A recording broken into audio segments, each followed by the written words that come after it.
tem muitos lugares incríveis, mas você provavelmente não imagina que, num canto remoto da África Ocidental, escondido entre as dunas do deserto mais quente e mortal, existe um reino esquecido envolto em mistérios lendários. Uma nação que mantém tradições tão provocantes como o Jerewol.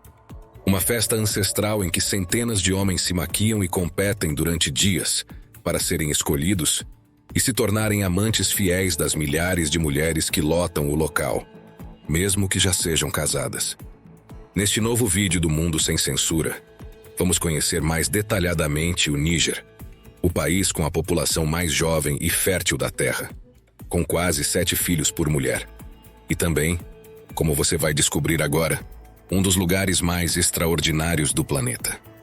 Uma sociedade onde o empoderamento feminino é tão forte que são os homens que escondem o rosto sob véus e competem para conquistar as mulheres.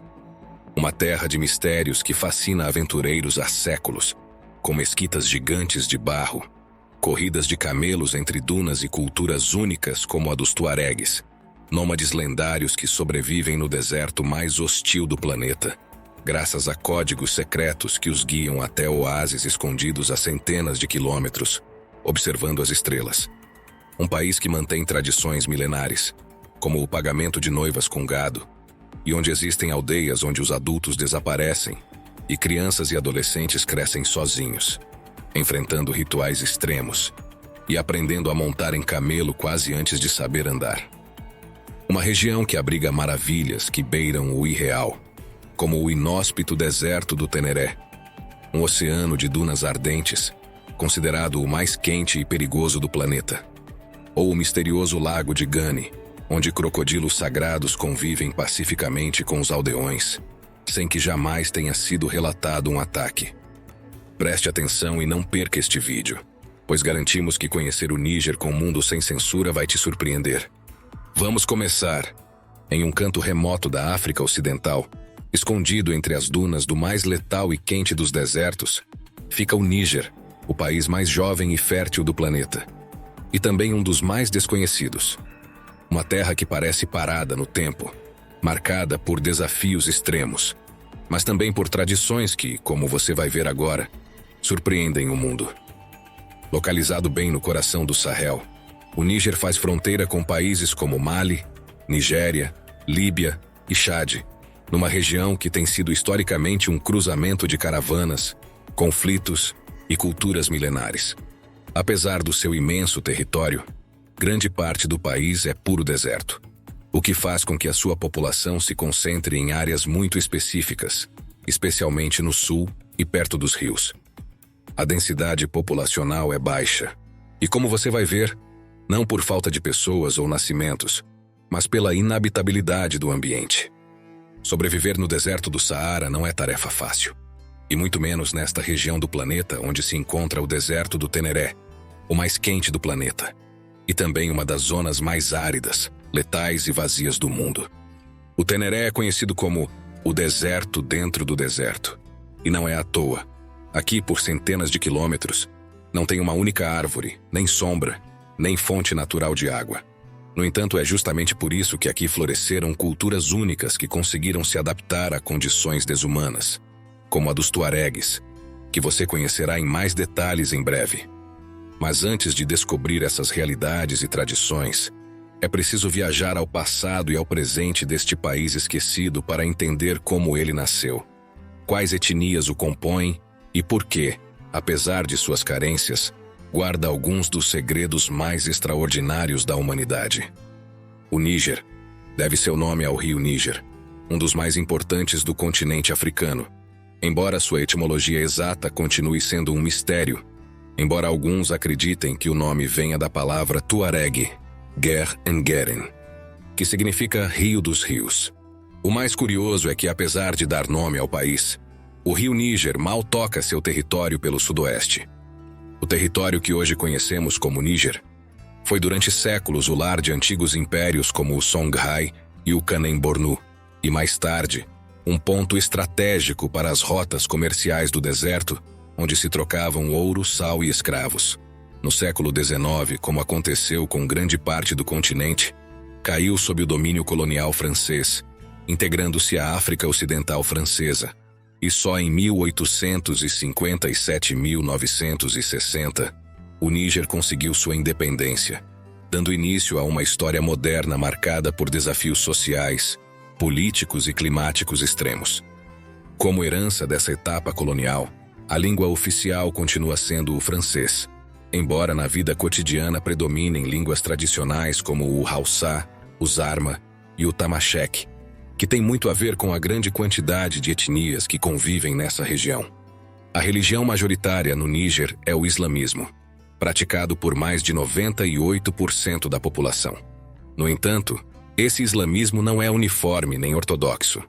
Aqui, a fé foi moldada por séculos de tradições africanas, dando origem a uma forma profundamente espiritual, mas também flexível, influenciada pelo ambiente, pelos ancestrais e pelas crenças locais.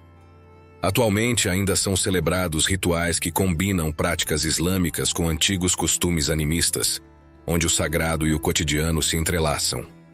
Neste contexto, é possível encontrar realidades tão surpreendentes como sociedades onde os homens são os que cobrem o rosto com turbantes, enquanto as mulheres andam com o rosto descoberto, ou onde são elas que escolhem publicamente os seus amantes durante celebrações tribais. Isso tem muito a ver com o fato de que, no Níger, o poder nem sempre foi masculino.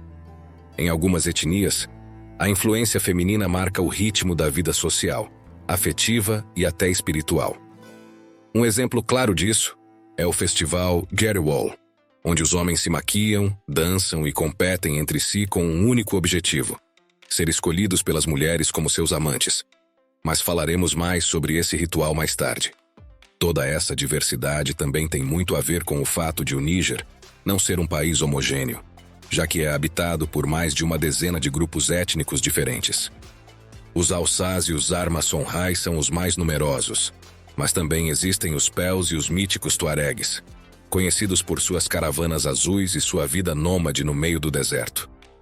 Nessas sociedades, cada grupo mantém sua língua, suas roupas, seus rituais e sua visão do mundo, formando um caldeirão de culturas que, embora muitas vezes esquecido pelo resto do planeta, é um dos mais vibrantes e resistentes de toda a África. Uma das curiosidades que também tornam este país único é sua demografia, já que no Níger nascem tantas crianças que mais da metade da população tem menos de 15 anos. Na verdade, esse país é considerado o mais jovem do mundo, e essa juventude explosiva se deve ao fato de que a média de filhos por mulher é superior a 6, 7, algo diretamente ligado a fatores culturais, religiosos e, claro, à sobrevivência. Essa fertilidade extrema tem suas razões. Em uma terra onde a mortalidade infantil e a escassez de recursos são altas, ter muitos filhos é visto como uma garantia de sobrevivência familiar. Além disso, a poligamia continua sendo uma prática comum e socialmente aceita, especialmente nas áreas rurais, onde um homem pode ter várias esposas e muitos filhos. Mas de onde vem esse costume? A poligamia no Níger não é só uma herança da tradição islâmica, mas também uma estratégia antiga para reforçar os laços comunitários e aumentar a força de trabalho familiar. Em muitas regiões do país, quanto mais filhos um homem tem, maior é o seu prestígio social e a sua influência dentro do clã. Por isso, o casamento precoce e a pressão para formar famílias numerosas não só são bem vistos, mas também considerados um sinal claro de sucesso. E para conseguir mais esposas, muitos homens trocam cabeças de gado, numa prática conhecida como dote, ou bride price, em que o número e a qualidade dos animais oferecidos podem fazer a diferença entre ser aceito ou rejeitado pela família da noiva. O mais incrível é que, às vezes, os jovens percorrem centenas de quilômetros pelo deserto do Teneré, arriscando literalmente a vida para chegar aos maiores mercados de gado do país. Alguns até viajam em caravanas durante semanas, enfrentando temperaturas extremas, tempestades de areia e a ameaça constante de ficar sem água, só para poder pagar o preço de uma esposa. E enquanto o calor no país é implacável, o Níger luta contra outro de seus recordes: ser um dos mais quentes do planeta. Em algumas regiões, As temperaturas podem passar dos 50 graus durante o dia e cair abaixo de 0 à noite. Essa variação térmica brutal obrigou o desenvolvimento de técnicas de adaptação extremas, como dormir semi-enterrado na areia, usar cobertores grossos no meio do deserto ou montar tendas especialmente projetadas para resistir tanto ao calor quanto ao frio. No meio desse inferno dourado se estende o deserto do Teneré, considerado por muitos como o deserto mais letal da Terra. Um lugar onde a vida parece impossível, mas onde vivem algumas das culturas mais resilientes e extraordinárias do planeta, pois sobrevivem em uma região sem sombras, água ou rotas marcadas. Sociedades capazes de se proteger e colaborar para sobreviver, que conheceremos mais adiante. Mas se o deserto impõe respeito, o que acontece em seus oásis é ainda mais desconcertante, pois a centenas de quilômetros de qualquer cidade moderna, existe um lago mágico escondido entre as dunas, o Lago Gani. O incrível deste lugar é que lá existem crocodilos que os aldeões consideram sagrados, uma realidade que parece verdadeira, já que neste lago crianças e idosos tomam banho junto com eles, pescam e os alimentam, e nunca foi relatado nenhum ataque. Os moradores locais acreditam que esses crocodilos são protetores enviados pelos espíritos. Alguns os alimentam com as próprias mãos, outros cantam rituais ancestrais para eles. Os cientistas ainda não compreendem totalmente seu comportamento pacífico, mas o certo é que esses répteis convivem com os humanos em uma das cenas mais surreais do continente africano. Neste deserto escaldante, onde as temperaturas podem ultrapassar os 50 graus durante o dia e descer abaixo dos 5 graus à noite, vive um dos povos nômadas mais enigmáticos do planeta, os tuaregues. Essa comunidade é conhecida como os Homens Azuis pela cor índigo intensa de suas túnicas e turbantes, feitos de algodão tingido à mão com técnicas ancestrais. Como a tinta não fixa completamente no tecido, ela vai passando aos poucos para a pele, deixando rostos e mãos marcados por um tom azulado. Essa coloração não só os distingue visualmente, mas antigamente acreditava-se que o azul lhes dava proteção espiritual contra os maus espíritos e o mal olhado. Além disso, a cor escura ajudava a absorver o suor e regular a temperatura corporal, tornando-se um símbolo tanto de identidade quanto de resistência em um dos ambientes mais hostis do planeta. Esse grupo berbere desenvolveu códigos de sobrevivência tão antigos quanto as dunas que habitam, transmitidos oralmente de geração em geração. Dizem que os tuaregues conhecem segredos ancestrais que lhes permitem resistir por décadas em uma região tão extrema que a maioria dos seres humanos não conseguiria sobreviver nem uma semana. Seu domínio do deserto não é só físico, mas também espiritual, como se tivessem feito um pacto silencioso com as areias do Saara. Os tuaregues vivem principalmente no Níger, Mali, Argélia e Líbia. Sua língua ancestral, o Tamashek, é escrita em um alfabeto também único, o Tifinagh, uma escrita milenar que ainda é passada de geração em geração. Essa língua não só preserva a história oral do povo tuaregue, mas também é um símbolo de resistência cultural contra a modernidade. Os contrastes nas sociedades do Níger são tão surpreendentes quanto autênticos, e entre os tuaregues, esses contrastes atingem sua máxima expressão. Em uma mudança radical em relação a outras culturas muçulmanas, entre os tuaregues são os homens que escondem seus rostos, em vez das mulheres. É por isso que um dos elementos mais icônicos dessa comunidade é o véu masculino, conhecido como Tagelmust, que cobre o rosto dos homens desde a puberdade. Esse véu não só os protege do sol escaldante e das tempestades de areia do Saara, mas também tem um profundo valor espiritual, pois, segundo a tradição, um homem nunca deve mostrar a boca diante de um ancião ou de uma pessoa de status superior. Além disso, nessa sociedade, são as mulheres que têm uma posição de poder incomum no mundo muçulmano. As tuaregues têm uma liberdade incrível. Podem herdar bens, se divorciar sem estigma e participar ativamente nas decisões familiares e sociais. Em muitos casos, são elas que escolhem seus parceiros e amantes. Uma realidade que quebra completamente os esquemas tradicionais do patriarcado islâmico. Como você pode ver nessa cultura do deserto, muitas vezes são elas que mandam. Se você ficou tão surpreso com essa informação quanto a gente, curta o vídeo para que possamos continuar descobrindo o mundo a cada semana e mais pessoas saibam o que realmente acontece no coração do Saara. Valeu! Sobreviver no deserto do Teneré exige conhecimentos ancestrais, uma característica única e distintiva dos tuaregues. Essa comunidade milenar domina como poucas a arte de ler o deserto. Os tuaregues são capazes de encontrar oásis escondidos a centenas de quilômetros, guiando-se apenas pela posição das estrelas, dos ventos e das pegadas na areia. Eles conhecem a linguagem secreta do deserto. Sabem quando um zumbido no ar anuncia a proximidade de uma fonte subterrânea, ou como o voo errático de um pássaro pode indicar a presença de água. Observam o comportamento do gado, dos insetos e até mesmo a cor do céu para prever tempestades de areia ou mudanças climáticas.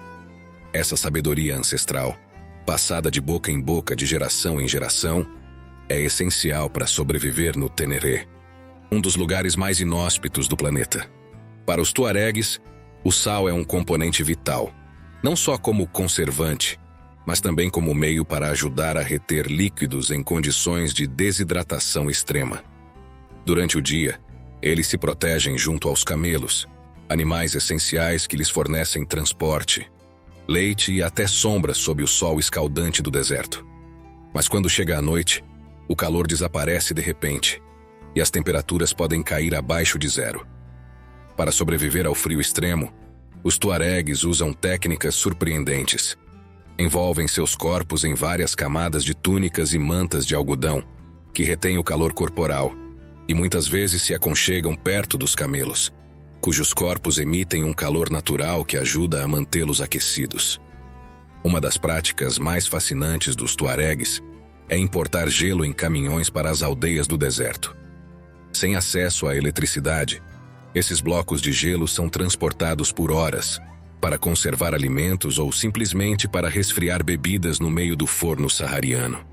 Nas vastas dunas que cercam Agadez, todos os anos os tuaregues fazem corridas emocionantes de camelos. Um evento ancestral que testa não só a resistência desses nobres animais do deserto, mas também a habilidade, o equilíbrio e a estratégia dos seus cavaleiros. Mas essa cidade não é famosa só pelas tradições nômades, mas também por ter uma joia arquitetônica única, a Grande Mesquita de Agadez. Construída no século XVI, toda feita de barro e madeira, essa estrutura imponente chega a 27 metros de altura, o que a torna uma das mesquitas de barro mais altas do mundo. Seu minarete pontudo, visível a quilômetros de distância, guiou gerações de viajantes e comerciantes através do deserto. Todo o país está repleto de maravilhas semelhantes, com aldeias inteiras construídas com barro, onde os edifícios parecem esculpidos pelo vento e pelo sol, como se emergissem diretamente das dunas. Esses monumentos de argila, às vezes tão altos quanto um prédio de 3 andares, são verdadeiras fortalezas de terra que desafiam o tempo e o clima extremo, lembrando ao visitante que nesta parte do mundo, a arquitetura, assim como a própria vida, também precisa se adaptar à natureza selvagem. Os tuaregues continuam a negociar em mercados nômadas que mudam como as dunas do deserto, pois só aparecem uma vez por mês. Nesses encontros temporários, trocam animais, sal, tecidos e outros bens essenciais para o seu estilo de vida nômada. Mas o mais impressionante não é apenas o que se negocia, mas como. As mulheres tuaregues, livres e com forte presença social, caminham entre as tendas exibindo joias de prata e tatuagens faciais tradicionais, atraindo olhares e protagonizando uma espécie de desfile natural de beleza nômade, onde também se firmam compromissos e alianças. Esses mercados não só sustentam a economia dos povos nômades, mas também seu tecido social e cultural. E embora possa parecer contraditório no meio do deserto, um dos itens mais abundantes nesses mercados é o pão baguete. Ver esses pães crocantes empilhados sob o sol do Saara pode parecer surreal, mas a presença deles aqui é uma herança direta do passado colonial francês, tão enraizada que hoje faz parte do dia a dia de muitas famílias, mesmo nos cantos mais isolados do país. Vestidos com túnicas largas e turbantes que cobrem até o último canto do corpo, Os tuaregues percorrem quilômetros a pé ou de camelo sob temperaturas que chegam a 50 graus. Nesse clima extremo, a roupa não é só um acessório, mas uma barreira vital entre o corpo e o deserto. A cor clara reflete a luz, as fibras naturais permitem a transpiração e as formas largas criam correntes de ar que protegem do calor abrasador. Aqui, escolher bem a roupa pode fazer a diferença entre a vida e a morte. Mas dentro dessa cultura fascinante há algo ainda mais insólito. Um evento ancestral que desafia todas as ideias que você pode ter sobre amor, beleza ou poder. No festival Jerewol, celebrado pela etnia Wodaabe, são os homens que se maquiam, se enfeitam e competem para serem escolhidos pelas mulheres como amantes. Esse ritual anual de cortejo, protagonizado pela etnia Wodaabe, transforma a paisagem árida em um cenário vibrante de cores, música e sedução.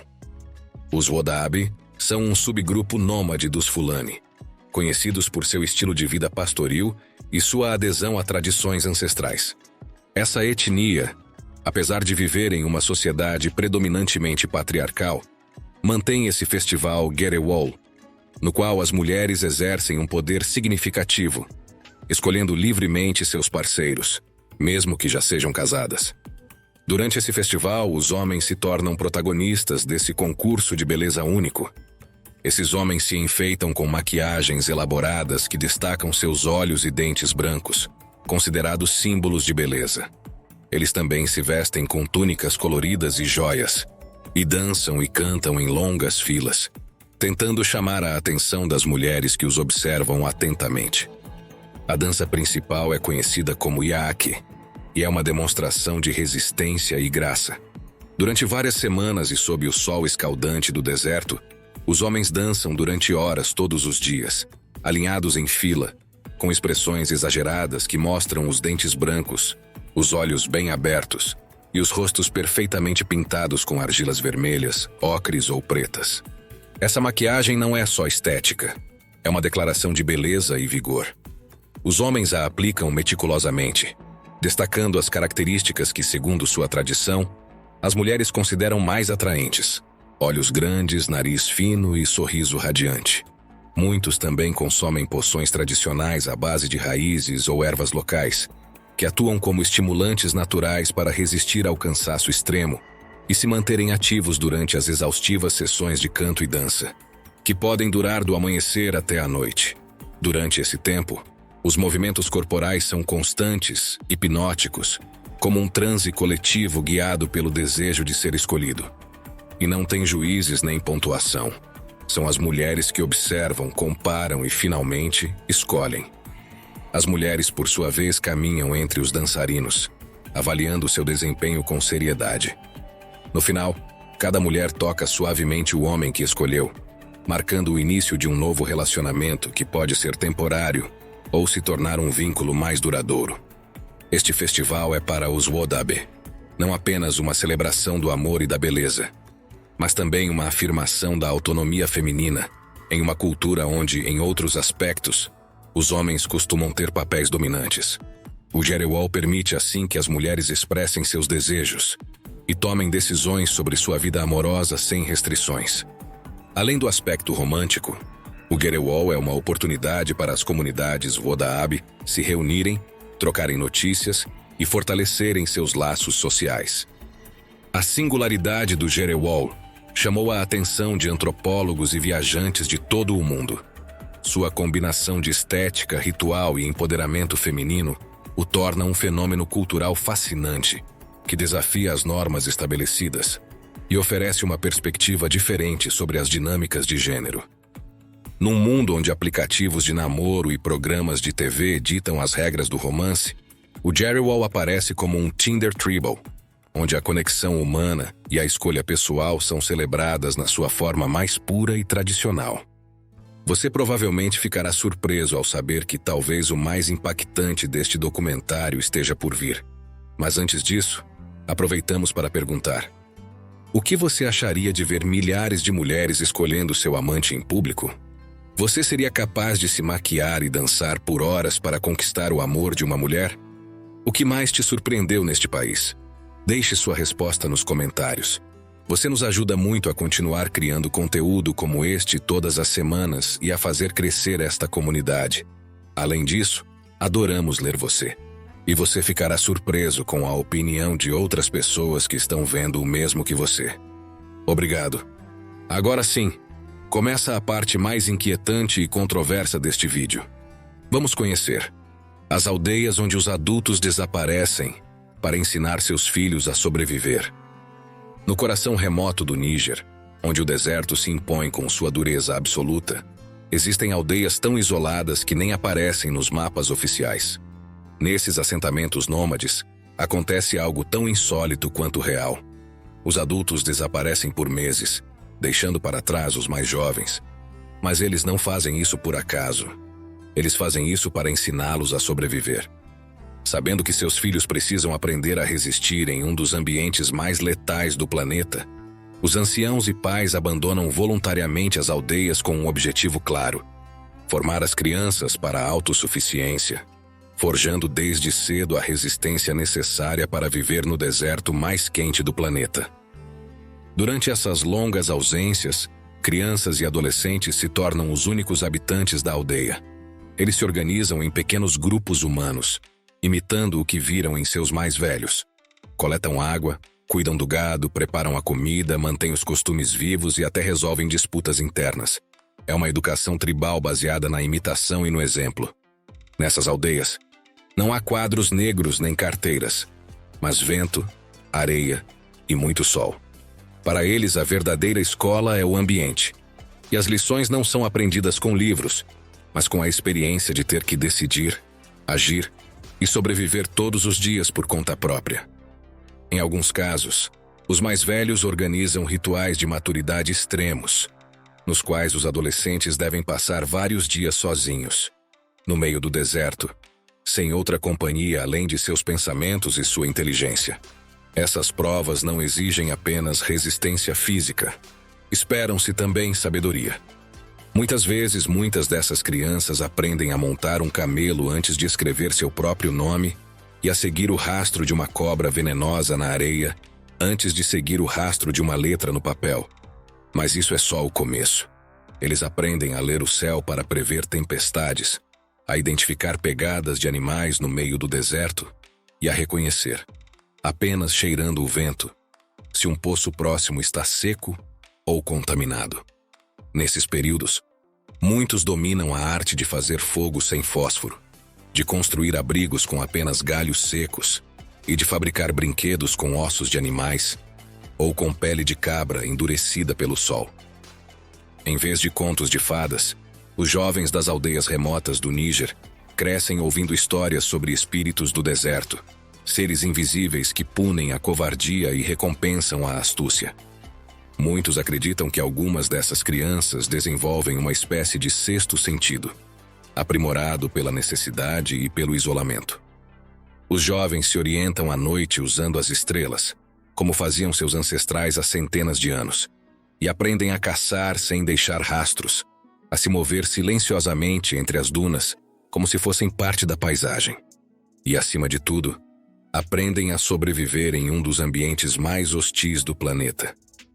Essas crianças e adolescentes sabem que, quando ficam doentes, não há clínicas por perto, e por isso, aprendem a reconhecer plantas medicinais pelo cheiro e pelo formato das folhas, seguindo conhecimentos transmitidos por gerações.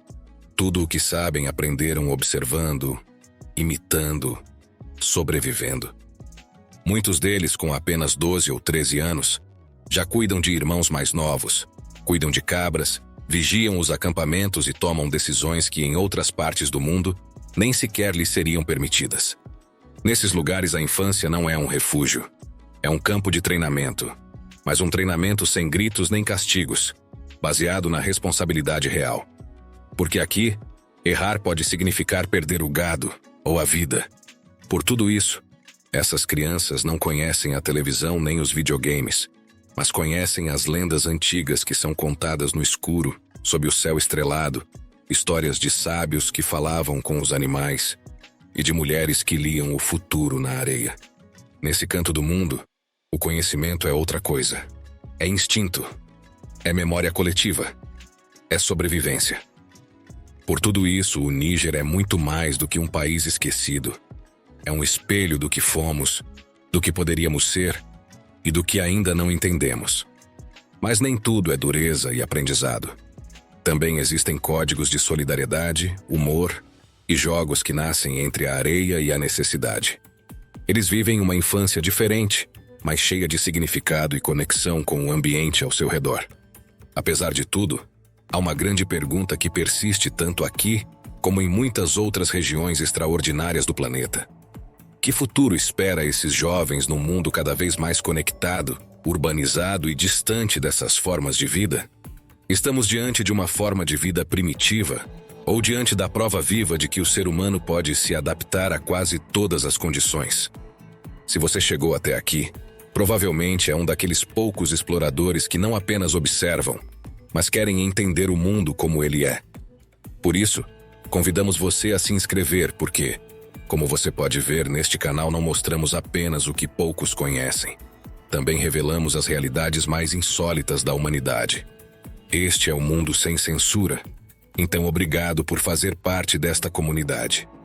Antes de terminar esta viagem por um dos países mais enigmáticos e extraordinários do planeta, pesquisamos a fundo para te ajudar a descobrir como chegar, aproveitar festividades como o Gary Wall e desfrutar ao máximo deste lugar que poucos se atrevem a explorar.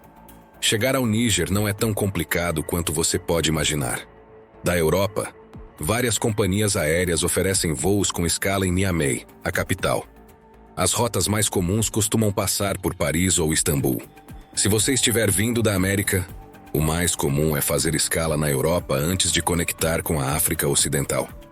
Se você está pensando em viajar, lembre-se de que a maioria dos países exige visto para entrar.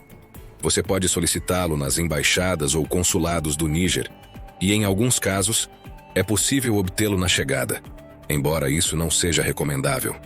No entanto, o passaporte deve estar em dia, e é obrigatório tomar a vacina contra a febre amarela. É um país que exige certa preparação, mas é justamente isso que o torna tão especial. Agora, se falamos de orçamento, o Níger vai te surpreender. É um dos países mais baratos do planeta. Uma refeição farta para 2 pessoas pode custar cerca de $10 americanos. Um café custa o que em outros países se paga por um doce. E passar uma noite em um hotel de gama média em Niamey pode custar cerca de $30 ou $40. Se você quer ver o festival Gary Wall, a melhor época para visitar é entre o final de setembro e o início de outubro, quando as tribos Wodab se reúnem depois da estação das chuvas. Não há uma data fixa todos os anos, pois depende do clima e dos ciclos nômades. Mas as celebrações costumam durar vários dias e são acessíveis através de guias locais que conhecem bem as rotas. Você também pode viver uma experiência inesquecível organizando um passeio com os tuaregues, que oferecem travessias pelo deserto em camelos, compartilhando com você seus cantos, histórias e costumes ancestrais sob céus estrelados que parecem de outro planeta. Para se locomover pela capital, você pode usar táxis, embora também seja comum contratar carros com motorista, principalmente se você planeja sair da cidade. Nas áreas rurais, as distâncias são longas, as estradas são empoeiradas e a sinalização é escassa. Por isso, o ideal é contar com a ajuda de guias ou agências locais que conheçam bem a região. Embora o Níger seja um país fascinante e cheio de contrastes, é essencial ter em conta que a situação de segurança pode ser delicada em algumas regiões, especialmente nas zonas fronteiriças com o Mali, Burkina Faso, Líbia e Nigéria. Por isso, muitos governos recomendam evitar deslocações fora das principais cidades ou realizar qualquer viagem sem guias locais experientes. No entanto, com um bom planejamento, a ajuda de agências confiáveis e mantendo-se dentro de áreas controladas como HDs ou os itinerários turísticos para Gary Wall, é possível desfrutar de uma experiência segura e inesquecível. Por tudo isso, é essencial sempre se informar com antecedência, consultar fontes oficiais e lembrar que o segredo está em viajar com respeito, curiosidade e muita prudência. Como você pode ver, viajar para o Níger não é para qualquer um. Mas para quem busca experiências autênticas, cultura ancestral e a emoção de descobrir algo que quase ninguém viu, é um destino que deixa marcas. Obrigado por nos acompanhar até aqui. Nos vemos no próximo Destino do Mundo Sem Censura. Se você também acredita, como a gente, que o mundo real supera a ficção, não perca o próximo vídeo, onde mostramos um dos lugares mais fascinantes e desconhecidos do planeta. Clique agora, porque o que você vai ver vai te surpreender.